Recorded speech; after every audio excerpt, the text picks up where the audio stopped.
Derived from the bark of the Peruvian Cinchona tree, China Officinalis holds a significant place in homeopathy as the remedy that inspired Samuel Hahnemann's foundational work. Its preparation involves creating a tincture from the dried bark, followed by potentization to harness its healing properties. Historically, it was used in large doses for malaria and intermittent fevers, but Hahnemann's proving revealed its deeper potential in treating exhaustion, sensitivity, and conditions linked to the loss of vital fluids. China resonates with individuals who are hypersensitive, idealistic, and imaginative, but easily drained and irritable. Imagine an artist who dreams of grandeur at night, only to wake up overwhelmed by reality, touchy and withdrawn. This essence of sensitivity extends to both physical and emotional levels, with exaggerated responses to stimuli such as noise, touch, and loss. Touchiness and irritability, a constant state of nerves on edge with an inability to tolerate superficial interactions or criticism. Imaginative escape. At night, they envision themselves as heroes, crafting grand fantasies. Yet by morning, these individuals feel embarrassed by their imaginings, often withdrawing from reality. Emotional exhaustion. Easily overwhelmed, they are prone to periods of gloom, peevishness, and even paranoia, feeling misunderstood or persecuted. A loss of vital fluids, debility following hemorrhage, diarrhea, excessive sweating, or prolonged lactation. Extreme sensitivity, overreaction to light touch, drafts, noise, and even smells. Debilitating weakness, fatigue accompanied by pallor, sweating, and an inability to recover even with rest. Throbbing, bursting pain, feels like the skull is being hammered, aggravated by light touch but relieved by hard pressure. Associated symptoms, noise sensitivity, ringing in the ears, and vertigo. Persistent bloating, unrelieved by passing gas, with a sensation of fullness after eating only small amounts. Aggravations, indigestion worsened by milk, fruit, tea, and fatty foods. Periodic fevers marked by a clear succession of chill, heat, and perspiration stages, typically accompanied by profound weakness and sweat during the night. Key modalities, better by hard pressure, bending double, warmth and rest in a quiet room, worse by light touch, drafts, cold air, and after eating.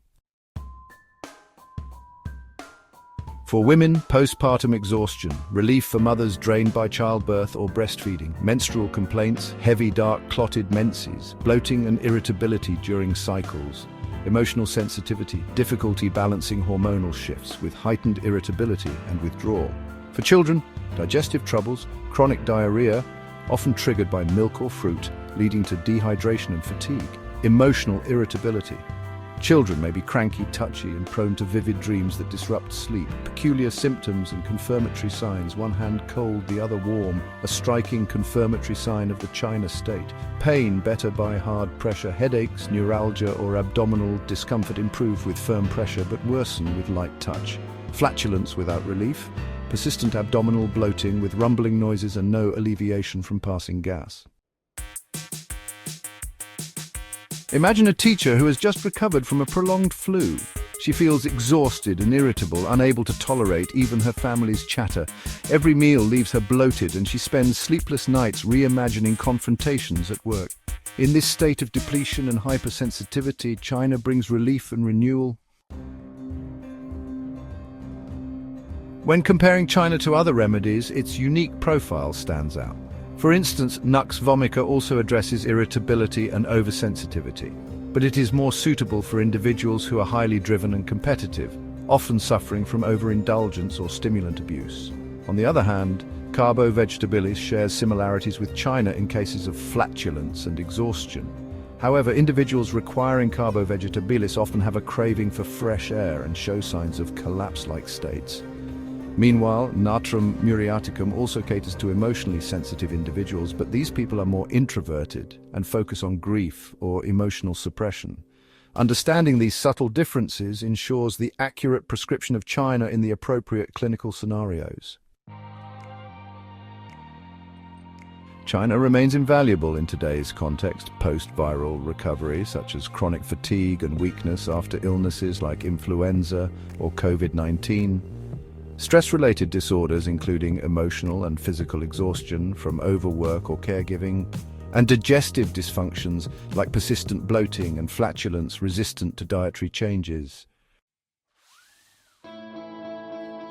China Officinalis is a cornerstone of homeopathy, addressing conditions of depletion and sensitivity.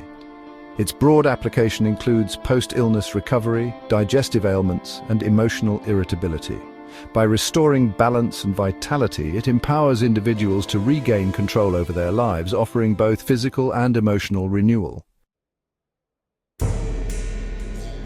This information is provided for professional homeopathic practitioners only. The author assumes no responsibility or liability for any misuse or improper application of the remedy. This remedy should only be used under the supervision of a qualified homeopathic practitioner. That's it for today.